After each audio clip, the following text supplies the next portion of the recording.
अखंड मंडलाकरम व्याप्तेन चराचरम तत्पदम दर्शितम तस्मै श्री गुरुवे नमः। यह आयु सही महापुरुषों चरणों में दास का प्रणाम है। न कुछ तेरे बस बंदे न कुछ मेरे बस बंदे, सब खुदा के हाथ में है। हम सब खुदा की मोहरें हैं, चाहे जैसे खेले ये खुदा के हाथ में है। केवल खुदा ही खुदा, इस जहाँ में इंसान कहाँ। इसलिए कोई क्या किसी को दे सकता है, क्या कोई किसी ले सकता है। इधर देने वाला खुदा, इधर लेने वाला खुदा, और कोई है ही नहीं है। सब कुछ सब परमात्मा ही, वासुदेव सर्वम। जो कुछ है परमात्मा, उसको कुछ है ही नहीं है। इस संसार में 3 तरह के व्यक्ति पाए जाते हैं, सतोगुणी, रजोगुणी, तमोगुणी। जब बच्चा पैदा होता है तो तीनों गुण बराबर उसमें होते हैं, लेकिन जब संस्कार बस और दोस्तों यारों में उसका एक गुण प्रधान हो जाता है। या तो सतोगुणी होगा, या रजोगुणी होगा, या तमोगुणी होगा। जो सतोगुणी होगा सत्य मार्ग चलने वाला होगा। जो रजोगुणी होगा वो मिला जुला होता है। जो तमोगुणी होता है सिर्फ बुरे कर्म करता है और बुरी बात बोलता है, बुरी बात सोचता ही। तो इस संसार में 2 तरह के इंसान हैं, आस्तिक और नास्तिक। आस्तिक वो हैं जो परमात्मा को मानते हैं, उसमें विश्वास करते हैं, इसकी इबादत करते हैं। नास्तिक वो हैं जो परमात्मा को नहीं मानते हैं, विश्वास नहीं करते हैं। लेकिन इन दोनों का जीवन कैसा होता है? जो आस्तिक होता है, जो परमात्मा को मानते हैं, उनका जीवन ऐसे है जैसे गर्मी का स्नान, गर्मी का स्नान। और जो नास्तिक लोग होते हैं उनका जीवन ऐसे होता है ठंडी का स्नान। इतना फर्क पड़ता है उसमें। 4 तरह के कर्म होते हैं, वर्तमान कर्म, क्रियामाण कर्म, संचित कर्म, प्रारब्ध कर्म। वर्तमान में आदमी सोचता है कि मुझे काम करना है, वो जब करेगा क्रियामाण कर्म कहलाएगा वो। और जब काम कर चुका होगा तो संचित कर्म कहलाएगा उसका।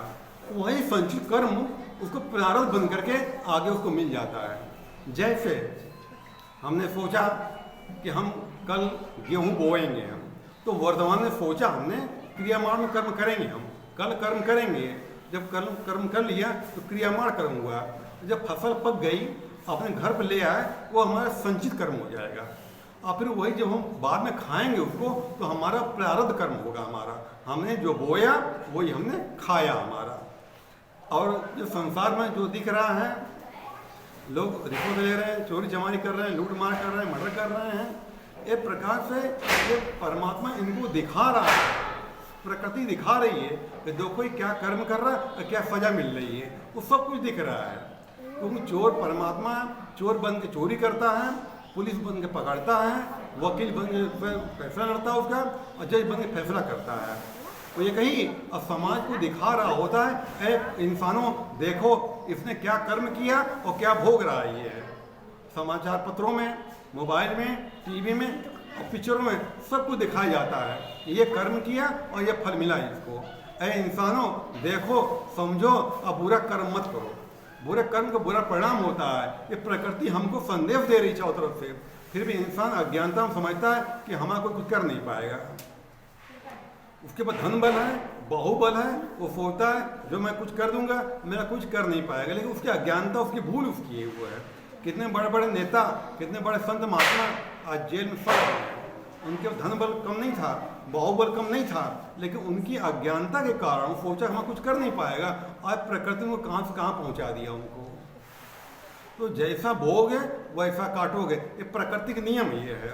और जो बोओगे प्रकृति कई गुना बढ़ा के हमको वापस कर देगी। जैसे हमने गेहूं के एक दाना धरती में बोया, जब वो पौधा उगता है बहुत सारे दाने पैदा करता है। इससे हमारा किया हुआ कर्म अच्छा हो चाहे बुरा हो, प्रकृति हमको बढ़ा के वापस कर देती है हमको है। और बाकी रखती किसी पर नहीं है। इसलिए कहते हैं जब हमें ये इल्म हो जाता है, हमें ज्ञान हो जाता है कि ये सब परमात्मा ही है। माया माया परमात्मा माया ही है। परमात्मा की जादुई नगरी है, एक माया नगरी परमात्मा की है। इस जादुई नगरी में, माया नगरी में तो कितने लोग फंस चुके हैं जाकर वहाँ पर। माया क्या है? एक महात्मा जी अपने चेले के साथ कहीं जा रहे थे। एक आदमी तालाब किनारे मछली मार रहा था वो। तो महात्मा ने कहा जाओ पूछ के आओ, देख के आओ मछलियों की हालत क्या है। वो जाता है देखने के लिए, वो देखता है, फिर वापस आके बताता है गुरुजी कुछ मछलियाँ फंस चुकी हैं और मरने कगार पे हैं, कुछ मछलियाँ फंस रही हैं और कुछ मछलियाँ फंसने के लिए अगल बगल घूम रही हैं। तो उसने कहा गुरु जी इसका मतलब क्या हुआ? कहने लगे पर दुनिया, महात्मा जी बोले ये सारा संसार परमात्मा की बनाई हुई जादू नगरी है, माया नगरी है, सब में फंसे हुए हैं। चेले ने कहा या खुल के बताइए। तो गुरु जी ने कहा कुछ लोग शराब पी के बर्बाद हो चुके हैं, मरने कगार पे हैं। कुछ लोग शराब पी रहे हैं और कुछ लोग सोच रहे हम भी कल क्वार्टर लगाएंगे हम। कुछ लोग जुआ खेल के बर्बाद हो चुके हैं, कुछ जुआ खेल के बर्बाद हो रहे हैं और कुछ लोग सोच रहे हैं हम भी जुआ कल खेलेंगे। अगर कोई स्त्री चक्कर में बर्बाद हो गया है, कोई बर्बाद हो रहा है, कोई सोच रहा है हम भी इस करेंगे। यही कारण है इंसान माया में भ्रमित है और उसी बस में है।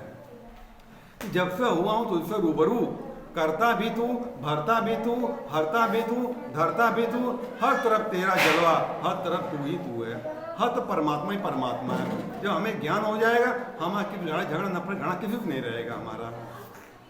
एक बार भीमसेन उनको वनवास हुआ था तो कहीं जा रहे थे, तो उनका नाती बर्बरिक था, तो माता दुर्गा की पूजा पाठ किया करता था, उसी जल से उनको पूजा पाठ किया करता था। तो भीम आकर के जल में पैर धुलने लगते हैं। वो आता है और कहता है पैर क्यों धुल रहे हो, इसमें गंदगी फैला क्यों रहे हो? भीम कहते हैं ये जल तो स्वस्थ करने के लिए बना हुआ है, स्वस्थ करता है, शरीर साफ करता ही है। वो कहता नहीं यहाँ से जाओ, पैर धोना मना यहाँ पर है, मैं पूजा पाठ में करता हूँ यहाँ जल से। दोनों में विवाद हो जाता है, दोनों लड़ जाते हैं, दूसरे दोनों युद्ध कर लेते हैं। बर्बरिक जो है बलवान था, भीम को उठा लिया पटकने के लिए। तब आकाशवाणी होती है बर्बरिक जिसको तुम लड़ रहे हो वो तुम्हारे बाबा भीमसेन है। जब ये सुनता है हमारे बाबा भीमसेन है तो उनको छोड़ देता है, उनके पैरों में गिर के माफ़ी मांगता है। देखा ना, भीम भी उसको अपने गले लगा लेते हैं। आपने देखा कि पल भर पहले ये शत्रु थे, लेकिन ये अपनत्व की पहचान हुई कि मेरा है, दोनों मिल गए। यही कारण है कि इंसान अज्ञानता में दूसरे को क्रोध नफरत घृणा हिंसा करता है, अपनत्व का ज्ञान नहीं है।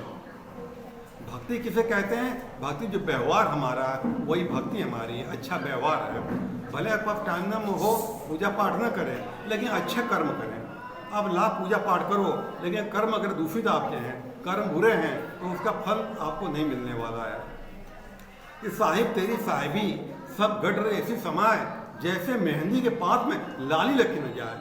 जैसे मेहंदी के पात में लाली लकी जाती है, इस तो परमात्मा भी है, ये आंखों से दिखाई नहीं पड़ता हुआ है, हर जगह मौजूद है। वो हमारे हर कर्मों को देख रहा है, हमारे हर चीज़ को देख रहा है, उसको कुछ छुपा नहीं है, न उसको कोई बच पाता है। यहाँ से गुनाह करके हजारों किलोमीटर दूर चले जाओ, वहाँ भी तुम्हारा वो पाप पीछा करेगा और समय आने पर फल दे देगा। धीरे धीरे में ना धीरे धीरे सब कुछ होए, माली सींचे सो घड़ा, ऋतु आए फल हो। जब उसका समय आएगा वो फल दे देगा इंसान को।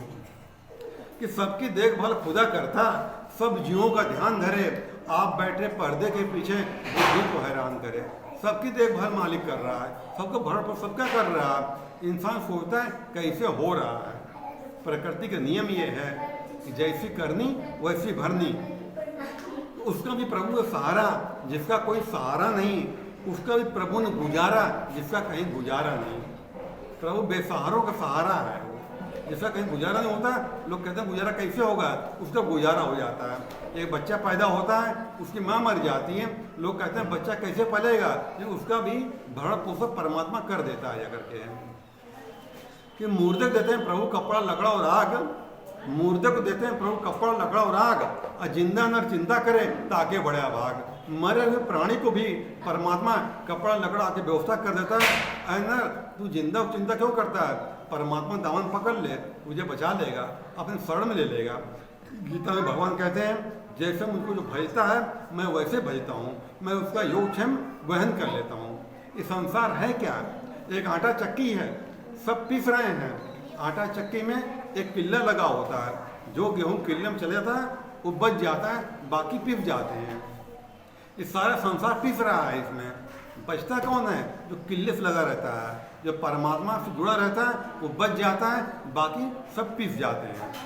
दुनिया में सुख दुख सभी को होए, ज्ञानी काटे ज्ञान से मूर्ख काटे रोए। दुनिया में सुख दुख सभी को हुआ है, कोई बच नहीं पाया, लेकिन ज्ञानी ज्ञान से काटता है कि मेरा समय गुजर जाएगा। लेकिन अज्ञानी प्राणी ये सोचता मेरा दुख जाएगा नहीं, इसी कारण दुखी और परेशान और हताश और निराश रहता है। परमात्मा ने जो हमें दिया है वो भुलाने काबिल नहीं है। जो नहीं मिला समझो उसके काबिल हम खुद ही नहीं हैं। परमात्मा हर पल शुक्रिया करना है। पंजाबी में कहावत है, जिस दिल अंदर निरंकार दा वासा होंदा बराबर, हर हाल दा अंदर रब दा करता फुकर फुकर। जिसके हृदय में परमात्मा रूपी नाम वास करता है, उसको याद करता है, वो हर पल हर समय परमात्मा का शुक्रिया शुक्रिया करता रहता है। अब जो है योगा करने टाइम हो चुका है, आप चलिए अभी योगा कराते हैं। धन्यवाद आप लोगों के लिए।